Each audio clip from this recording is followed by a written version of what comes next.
Hey everybody, George Chamberlin here, watching your dollars on this Monday, the 3rd of October. Welcome to the fourth quarter of 2011. We get the first 3 months, three quarters of the year out of the way. The last quarter was a tough one. The stock market took a pretty big hit, down about 12% for the 3-month period. Not good. Year to date, we're down about 5.5% or so, so it's not too bad. And maybe in this final quarter of the year, we can bounce back. I'm going to talk more about stocks tomorrow, but I want to talk today about interest rates.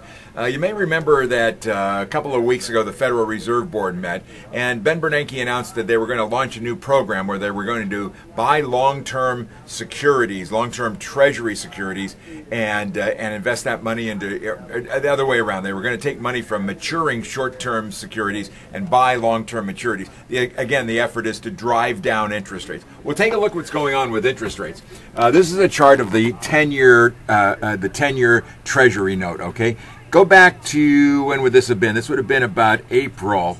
The yield on that was a little bit over 3.5%. I think we were at right around at that point in time. 3.5%. Let's just call it right here in April, 3.5%. Well, look what's happened to interest rates. They've just been trending down, down, down, down, down. To the matter of fact, to where we are right now, let's just move the little bouncing ball forward here.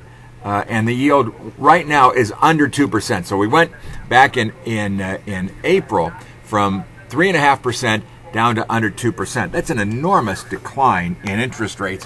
The whole idea behind this, what the Fed is doing, is to try to keep money in motion so that people will be more inclined to borrow money, that businesses in particular will borrow money at very low interest rates to go out and build new manufacturing facilities, to make other investments in their companies.